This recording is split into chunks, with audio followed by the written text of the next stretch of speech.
E aí, família, belezinha com vocês? Esse aqui é o meu canal de cortes. E lógico que o vídeo na íntegra vai estar no final em um card. Então, vamos lá pro conteúdo.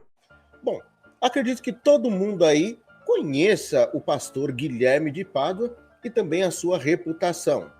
Ele é um pastor da Igreja Batista e foi preso aí no famigerado caso Daniela Pérez.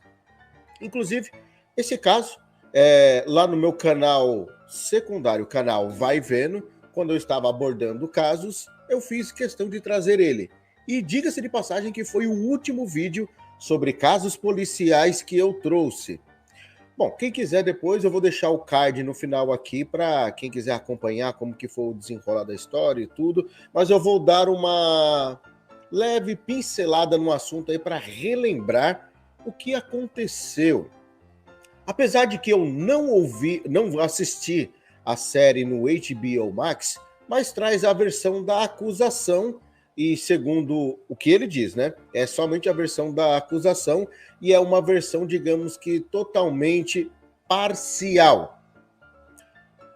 Ficou subentendido que o que é trazido são detalhes que não vieram à tona para o público e que estão nos autos do processo.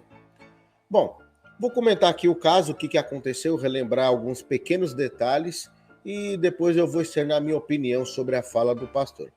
Beleza? Não esquece do like maroto aí para ajudar o baixinho, a opinião e também o compartilhamento. Aproveita aí, ó, dá uma visualizada nos últimos vídeos que eu fiz aqui do canal, porque o YouTube tá podando aí o alcance do canal, tá bom? Desculpa, ao vivo é assim mesmo. Vamos lá. Caso Daniela Pérez. Nos anos 90 foi um dos casos mais famosos, né? Por conta de a atriz que estava em ascensão, saiu lá da Cananga do Japão, na extinta Rede Manchete, foi para a Globo e estava, parece que na sua segunda novela na Globo, salvo engano, que é de Corpo e Alma. Ela era, além de ser uma atriz muito talentosa e bonita, era esposa de um outro ator também renomado, Raul Gazola. O casal teve uma união, se conheceram ali nos bastidores, não, nas gravações da novela Cananga do Japão, decidiram se unir, se casaram, ele já tinha mais de 30 anos, na época ela tinha 19, se casaram e, enfim, seguiram sua vida. Dado momento, ela estava participando das gravações da novela, que foi no mês de dezembro, salvo engano, no dia 28 do ano de 1992, ela retornava para casa muito cedo, mais ou menos umas 9, 10 horas da noite. E ele estranhou que ela não tinha voltado para casa, Raul Gazola, e ficou, né, atônito com isso e procurou ela e não encontrou, achou muito estranho não ter encontrado sua esposa em casa. Ele, no momento, presumiu que ela estaria em um outro set gravando, porque eles iriam apresentar uma peça. Lá nesse set, ela também não estava. Passado algumas horas, ele recebeu uma ligação. E qual era essa ligação? De que o carro dela foi encontrado em um local bem longe do set de gravação, que era a sua rotina. Foram investigar o que tinha lá, encontraram adiante o corpo dela, próximo a uma espécie de uma rua fechada, em um matagal lá no Rio de Janeiro. Quando encontraram o corpo dela, há relatos de que havia um círculo em volta do corpo, coisas que caracterizavam um ritual satânico.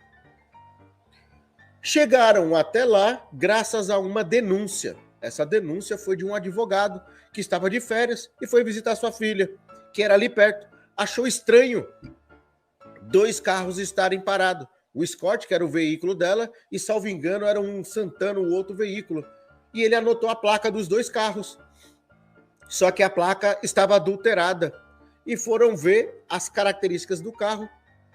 Coincidia com um carro que estava no estacionamento do set, onde era gravada a novela de Corpo e Alma. E encontraram o dono. Quem que era? Guilherme de Pádua. Ele e sua esposa foram presos. Cada um deu sua versão. Um culpou o outro, não sei se por estratégia de defesa, mas isso culminou até no término do relacionamento. Foi descoberto que ele, inclusive, tinha o nome da sua ex-mulher, Paula Tomás, escrito no seu órgão genital, e ela, em sua virilha, tem o nome dele também escrito. Coisa horrenda. Ele também tinha sinais de ser alguém muito difícil. Aí foram procurar saber, mas por que ele fez isso com ela? Simples. Ele era um cara que tinha o desejo de ficar famoso. Queria ficar famoso a qualquer custo. Ele trabalhava na novela. A mãe dela era a escritora da novela. E a mãe dela iria remover ele. Mais ou menos uns 5 dias antes, as gravações ele começou a ficar, sabe, meio de lado. Acabou saindo da novela aos poucos. E isso daí acabou lhe dando uns ciúmes. Ele pressionava a sua vítima com o objetivo de querer que ela desse um jeito para o papel dele crescer, mas não conseguiu de modo algum. Quando eu disse aí sobre o sonho de ser famoso, eu sei que muita gente tem esse desejo. E não há problema nisso. Mas o problema é quando a pessoa fala escancaradamente, passa por cima de tudo e todos. Você conhece alguém que tem o desejo de ser famoso? Você já viu alguém no YouTube ou na mídia, ou em qualquer lugar, ou em entrevista, falar que a sua ambição é ficar famosa? Cuidado com essas pessoas. Eu conheço um camarada que já fez isso e já mandou até traficante ligar aqui em casa para ameaçar minha mãe. Mas enfim. Ele acabou assumindo que fez o erro, mas meio que jogando a culpa para sua ex-mulher, Paula Tomás, e ela o mesmo. Passaram, se eu não me engano, ela pegou 18 anos de prisão e ele 19. Cumpriram 1/3 da pena, ou seja, 7 anos em reclusão, mais 5 em liberdade condicional.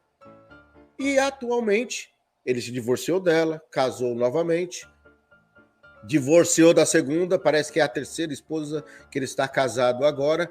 Atualmente é pastor e decidiu emitir a sua opinião. Por que eu contei toda essa história? Porque a gente tem que relembrar o caso. Não podemos esquecer o passado, não podemos deixar de lado detalhes como este.